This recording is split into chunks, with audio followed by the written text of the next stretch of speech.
The bus rattled down the dusty road toward Fort Benning, Georgia, and inside 23 new recruits sat in nervous silence. Most stared out the windows. A few whispered to each other. But in the back row, a young woman named Emma Cole sat completely still, her hands folded in her lap, her eyes steady on the road ahead. She didn't look like a soldier. Not yet, anyway. Emma was small, barely 5'4", with thin arms and a face that still carried the softness of her 22 years. Her brown hair was pulled into a tight bun, and her uniform looked just a little too big on her frame.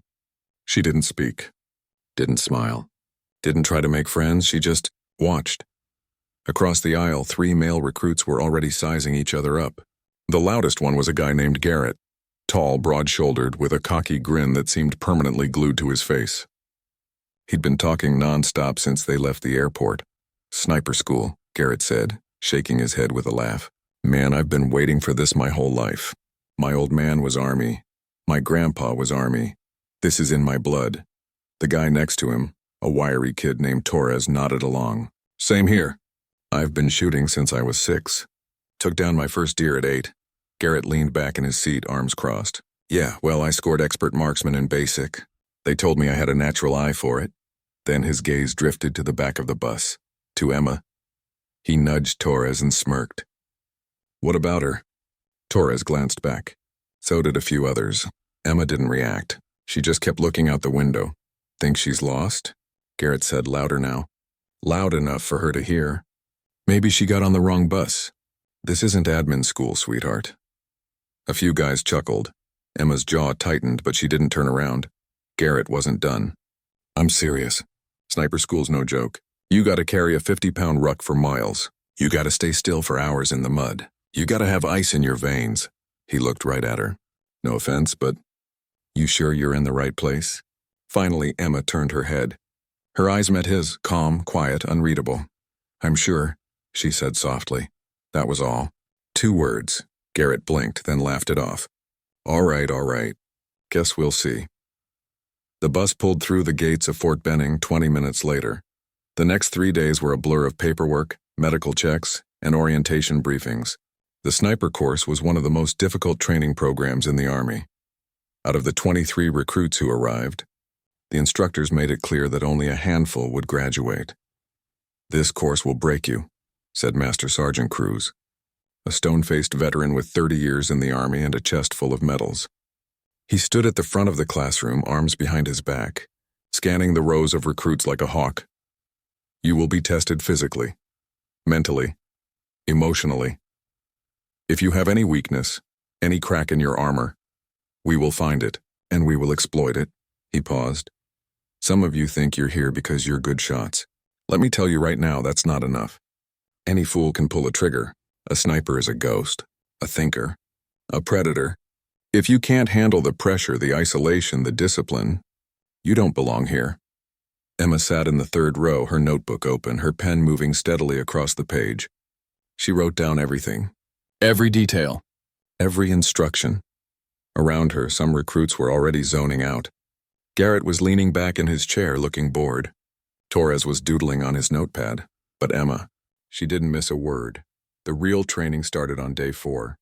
They began with the basics. Marksmanship fundamentals, range safety, breath control. It was repetitive. Boring even. But it was necessary. Emma approached every drill with the same quiet focus. She didn't talk trash, didn't show off. She just did the work. But the other recruits noticed her anyway, and not in a good way. During a break on the rifle range, Garrett and a few others were sitting in the shade, drinking water and swapping stories. Emma was off by herself, cleaning her rifle. "She always like that?" one recruit muttered. "Like what?" Torres asked. "Quiet. Weird. Like she's afraid to talk to anyone." Garrett snorted. "Maybe she knows she doesn't belong. I mean, look at her. She can barely hold that rifle steady." It wasn't true. Emma's shots that morning had been decent, middle of the pack. But Garrett didn't care about the truth. He cared about the narrative. "She's going to wash out in a week," he said confidently. "Mark my words." By the end of the first week, 2 recruits had already quit. The physical demands were brutal. Long ruck marches in full gear, endless push-ups, hours lying prone in the Georgia heat. But it wasn't just the body that got tested. It was the mind. One evening, after a particularly grueling day, the recruits were given their first field exercise. They had to construct a hide site, a camouflaged position where a sniper could wait for hours undetected. Emma worked alone, as usual. She dug into the red clay soil, carefully layering brush and netting over her position. Her hands were blistered. Her back ached. But she didn't stop. Garrett's group, meanwhile, was loud and sloppy. They joked around, barely paying attention to the details. When Master Sergeant Cruz came by to inspect, he tore into them. "This is garbage," he barked, kicking apart their hide. "A blind man could spot you from 100 yards. You think the enemy's gonna give you a participation trophy? You think they care that you tried your best?" He moved down the line and stopped at Emma's position. For a long moment he said nothing. He crouched down, studied the angles, checked the concealment, then he stood up.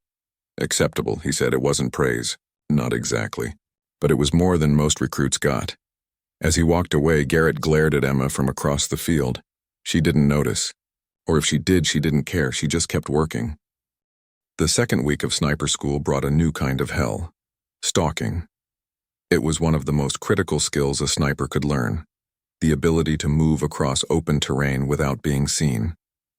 Recruits had to crawl hundreds of yards through brush, mud, and grass, all while instructors with binoculars watched from elevated positions, searching for any movement, any mistake. If you were spotted, you failed. Simple as that. Emma had read about stalking exercises before arriving. She'd studied the techniques, memorized the principles, but reading about it and doing it were two very different things. The morning of the first stalk, Master Sergeant Cruz gathered the recruits at the edge of a wide field. In the distance, two instructors sat on a raised platform with high-powered optics scanning the terrain. "Your target is that platform," Cruz said, pointing. "You will move from this tree line to within 50 yards of the instructors without being seen. You will set up a final firing position, take one blank shot and signal your location. If the instructors can't find you even after you signal, you pass. If they spot you at any point during your movement, you fail." Questions? No one spoke. Good. You've got 2 hours. First group, move out. Emma was in the second group. She waited in the shade, watching the first recruits begin their stalks. Some moved too fast. Others didn't use the terrain properly. Within 20 minutes, 3 had been spotted and pulled from the course. Garrett was in the first group too. Emma watched as he low-crawled through the grass, his movements slow and deliberate. He was good, she had to admit that. He made it about halfway before freezing in place, waiting for the instructors to look away. Smart. When her group's turn came, Emma took a deep breath and moved into the field. The sun beat down. The ground was hard and uneven. Her elbows and knees scraped against rocks hidden beneath the grass. Sweat dripped into her eyes, but she didn't wipe it away. Any movement, any unnecessary motion could give her away. She moved inches at a time. She used every dip in the ground, every shadow, every clump of tall grass. She became part of the landscape, invisible and patient. It took her an hour and 40 minutes to reach her final firing position, a small depression in the earth about 40 yards from the platform. She set up her rifle, controlled her breathing, and fired one blank round into the dirt. Then she raised her arm to signal. Up on the platform, the instructors scanned the field with their binoculars. They looked left, right, straight ahead. For 30 seconds, they saw nothing. Finally, one of them pointed. "There, 40 yards, 11 o'clock. Emma stood up, covered in mud and grass. The instructor nodded. Pass.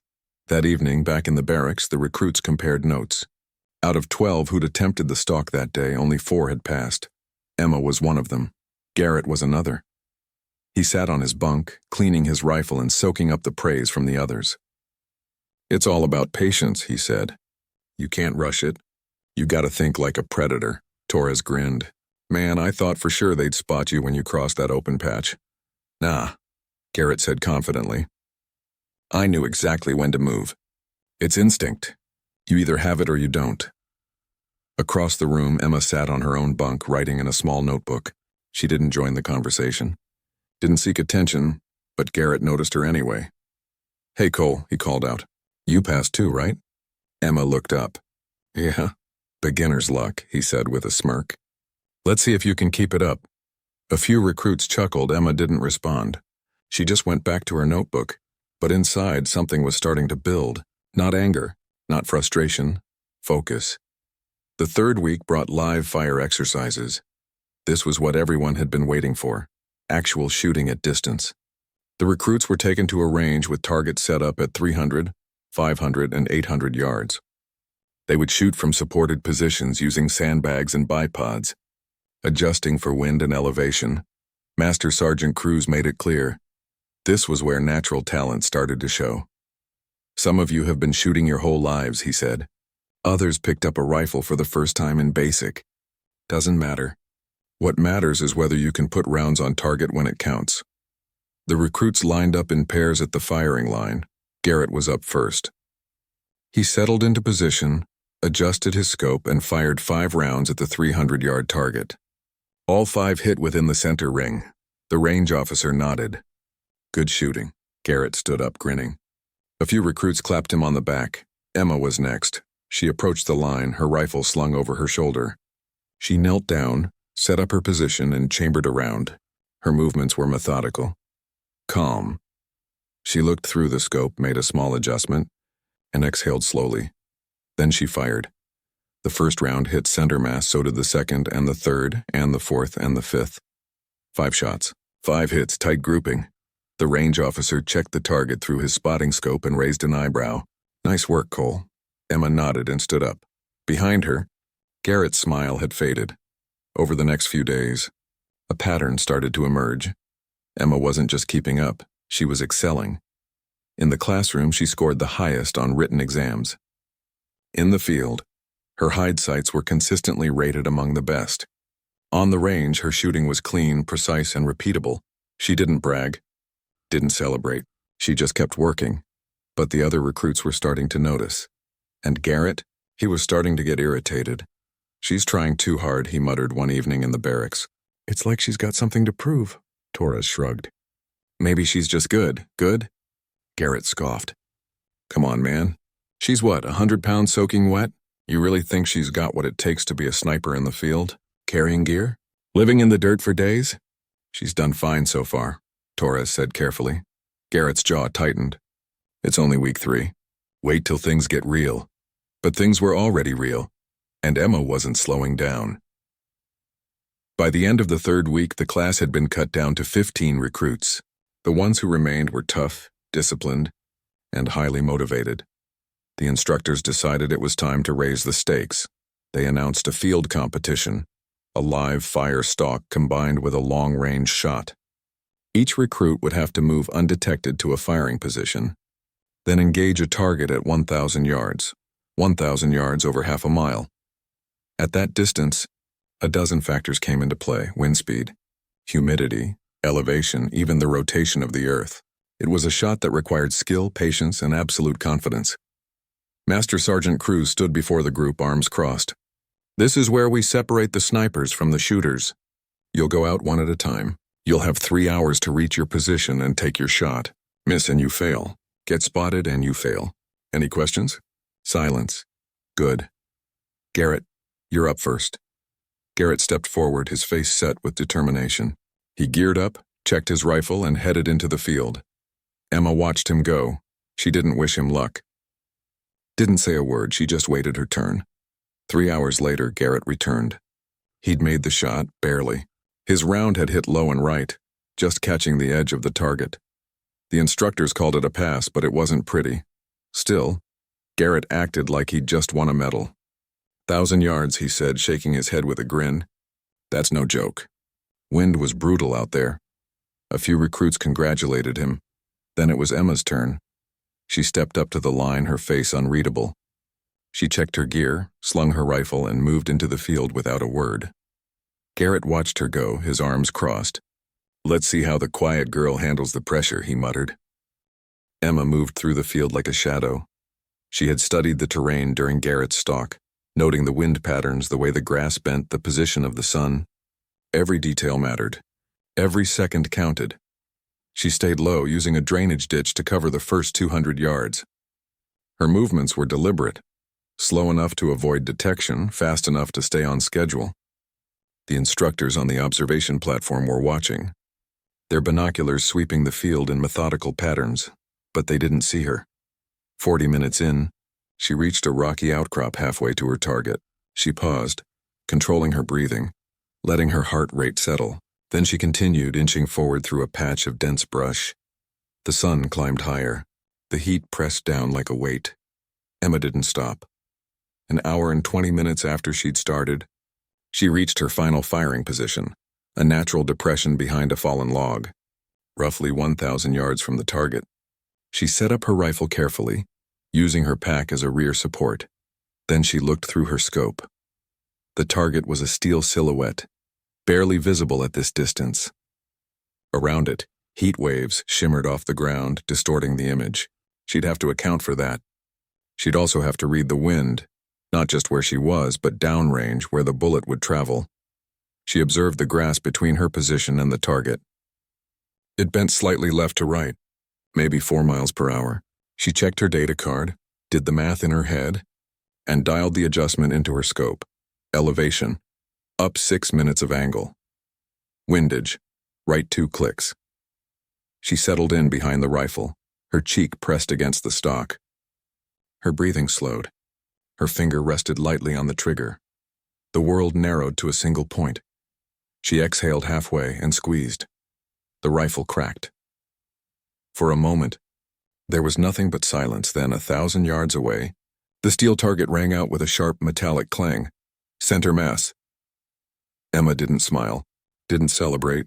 She simply saved her weapon, raised her arm to signal her position, and waited. Up on the observation platform, one of the instructors lowered his binoculars and turned to Master Sergeant Cruz.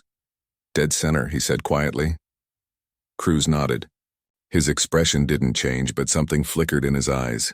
Respect. When Emma returned to the staging area, the other recruits were waiting. Garrett stood near the front, arms crossed, his jaw tight. "How'd you do?" Torres asked. Emma shrugged. "I hit it. Center or edge?" "Center." A few recruits exchanged glances. Garrett's face darkened, but he said nothing. Master Sergeant Cruz stepped forward, his voice cutting through the murmurs. "Cole, good shooting."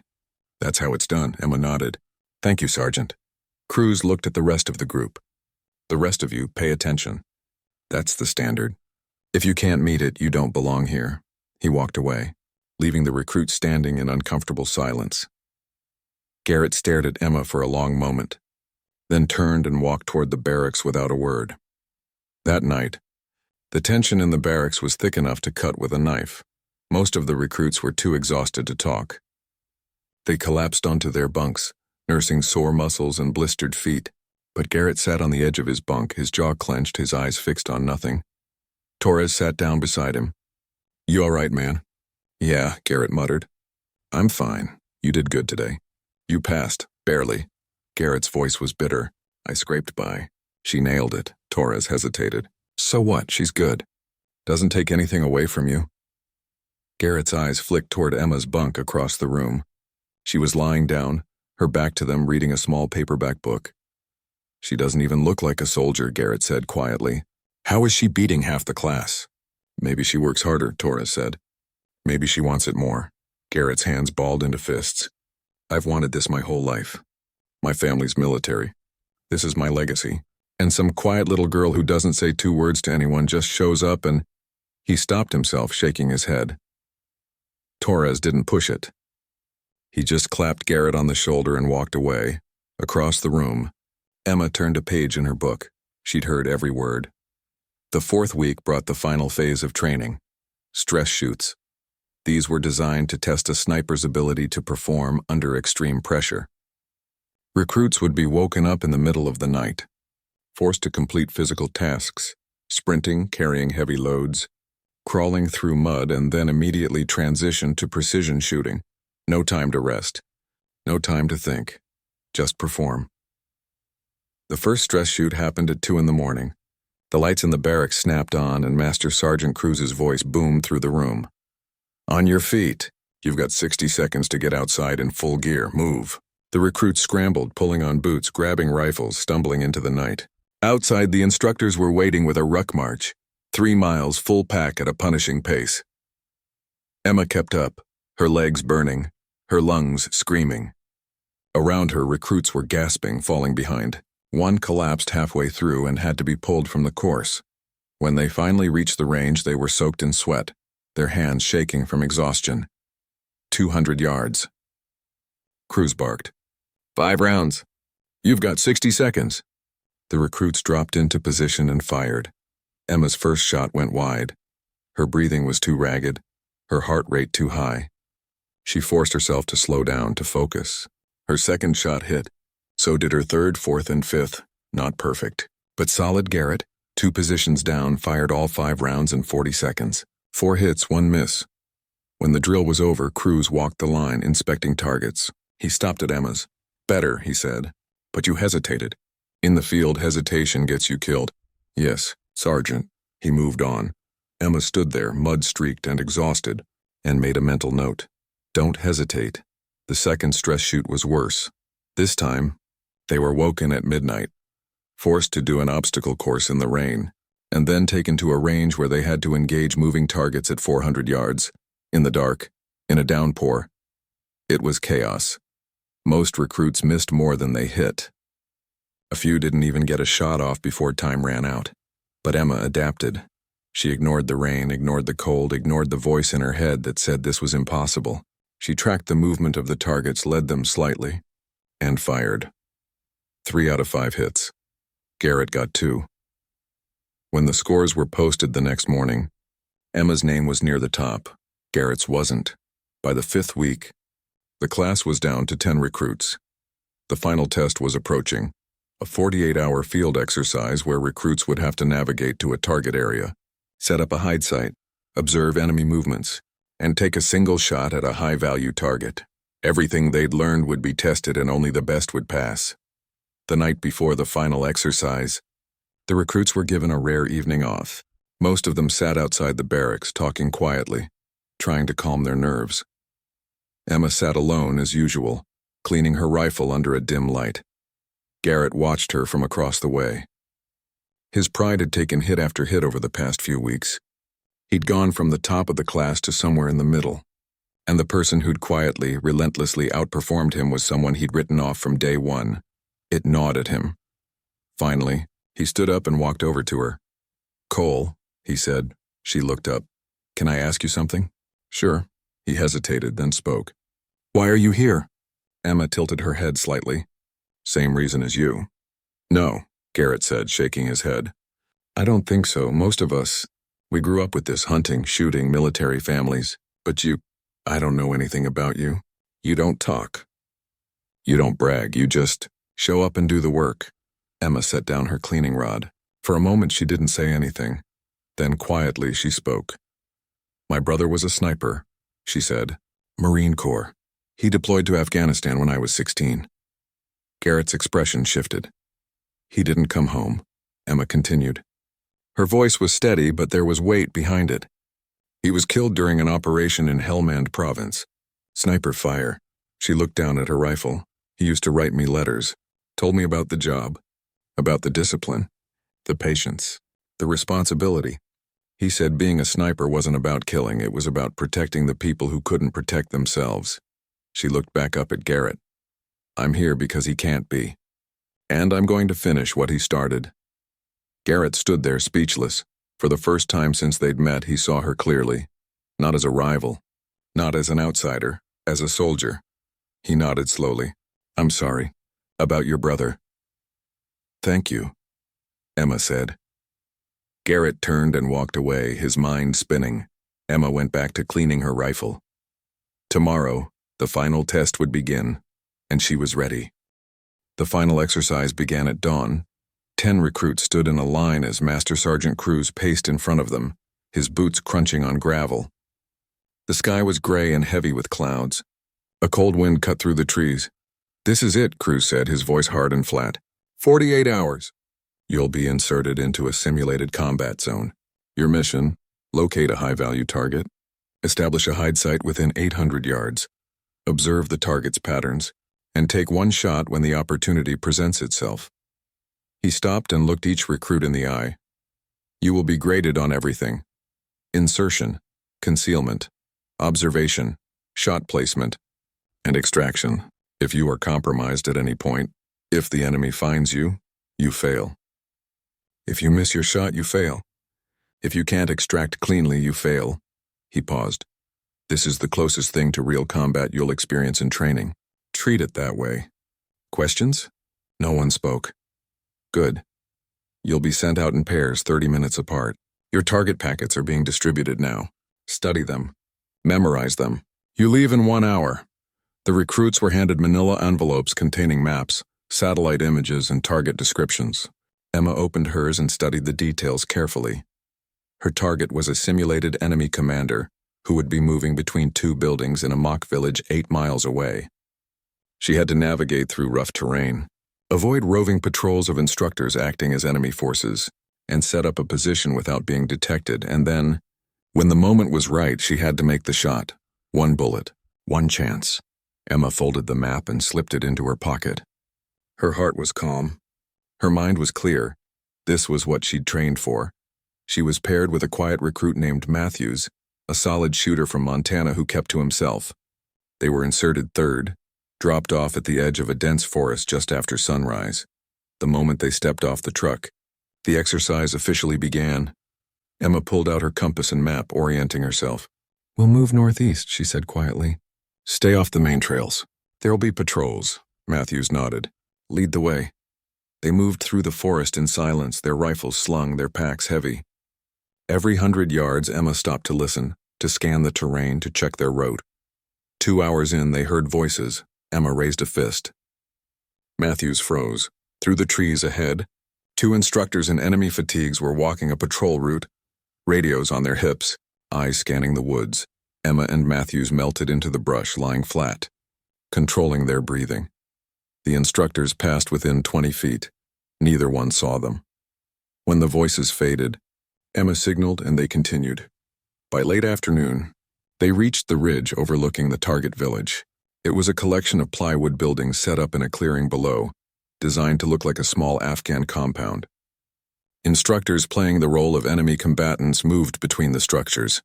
Emma glassed the area with her binoculars, studying the layout. She spotted the 2 buildings mentioned in the brief, a larger structure on the left, a smaller one on the right. Her target would move between them at irregular intervals. She had to get closer. We'll set up on that hill, she whispered, pointing to a wooded rise about 600 yards from the village. Good concealment. Clear line of sight. Matthews checked the map. That's inside the patrol zone.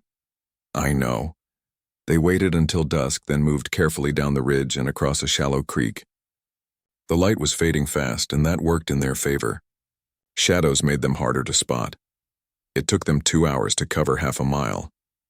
When they finally reached the hill, Emma selected a position behind a fallen tree and began constructing her hide. She dug into the earth, piled brush and leaves around her, and draped camouflage netting over the top. Matthews set up 10 feet to her left. Doing the same, by the time they finished, it was full dark. Get some rest, Emma whispered. I'll take first watch. Matthews nodded and closed his eyes. Emma settled in behind her rifle, her eye to the scope, watching the village below. The night was long and cold. Emma stayed awake, rotating watch with Matthews every 2 hours. The village below was quiet, lit by a few dim lights. Occasionally, an instructor would walk between the buildings, but there was no sign of the target. At dawn, things changed. Emma was back on watch when she saw movement near the larger building. A figure emerged, a man in dark clothing carrying a radio. He matched the description in her target packet. Her pulse quickened, but her hand stayed steady. The man walked toward the smaller building, stopped to talk to another instructor, then went inside. Emma memorized his pattern. He was cautious, deliberate. He didn't stay in the open long, she'd have to be ready. The second day dragged on. The sun climbed higher. The temperature rose. Flies buzzed around Emma's face, but she didn't move, didn't swat them away. She became part of the landscape, patient, invisible, waiting. Matthews shifted slightly beside her. You see him again? Twice, Emma whispered. He's on a routine. Every 3 hours he moves from the left building to the right. Stays outside for maybe 20 seconds. That's your window. Yeah, she checked her watch. If the pattern held, he'd appear again in 40 minutes. She used the time to check her equipment. Range 630 yards. Wind light, maybe 3 miles per hour left to right. Elevation. Minimal.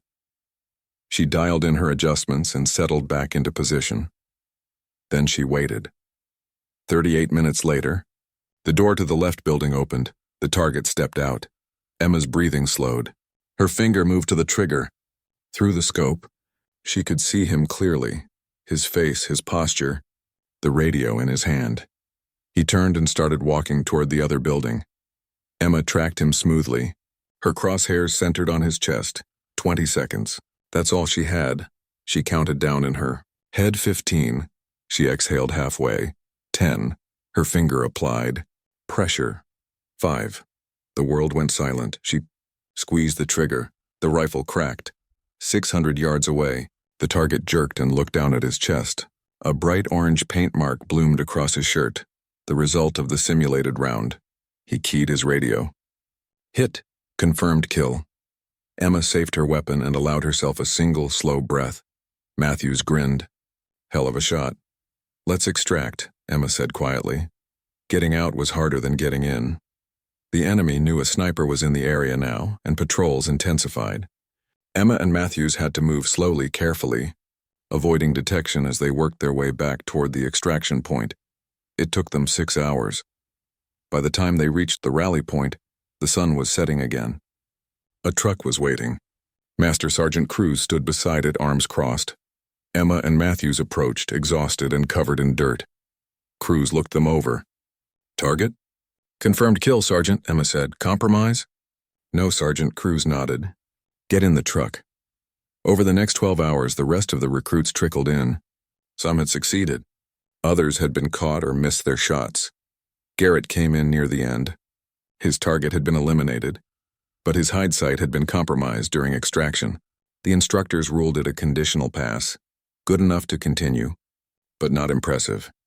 When all 10 recruits were accounted for, they were brought to a classroom for the final debrief. Master Sergeant Cruz stood at the front, his expression unreadable. Out of the 23 recruits who started this course, he said, 10 of you made it to the final exercise. Of those 10, only 7 completed the mission successfully. He let that sink in. This course is designed to break you, to find your limits and push past them. Some of you discovered you didn't have what it takes. That's not a failure, that's information. Better to learn it here than downrange. He paused. But some of you exceeded expectations. His eyes moved across the room and landed on Emma. Cole, step forward. Emma stood and walked to the front of the room. Her uniform was still streaked with dirt. Her face was calm. Cruz looked at her for a long moment. Top score in marksmanship. Top score in fieldcraft. Highest overall performance in the final exercise. He crossed his arms. You didn't just pass this course, Cole. You set the standard. A stunned silence filled the room. Garrett sat frozen in his chair, his face unreadable. Cruz continued. In 30 years of running this program, I've seen a lot of shooters. Most of them were good. A few were great. But every once in a while, someone comes along who has something more. Something you can't teach. He looked directly at her. You have it.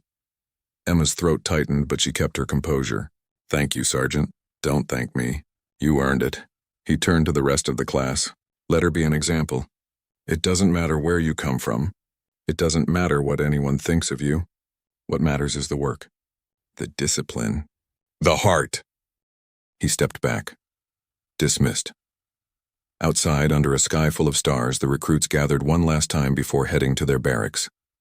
Garrett stood off to the side, staring at the ground. Finally, he walked over to Emma. She looked up at him. For a moment, neither of them spoke. Then Garrett extended his hand. You're better than me, he said quietly. I didn't want to admit it, but you are. Emma shook his hand. You're a good shooter, Garrett. You'll make a good sniper. Maybe, he said. But you're going to be a great one. He walked away, and for the first time there was no bitterness in his stride, just respect. 3 months later, Emma graduated at the top of her sniper class. She received her tab in a quiet ceremony attended by a handful of family and friends. Her mother was there, so was her younger sister, and in Emma's pocket, folded carefully, was a letter, one of the last her brother had ever written. Stay strong, Em. The world needs people who won't quit. People who'll stand in the gap when no one else will. Maybe that'll be you someday. She touched the letter through the fabric of her uniform and smiled. It already was.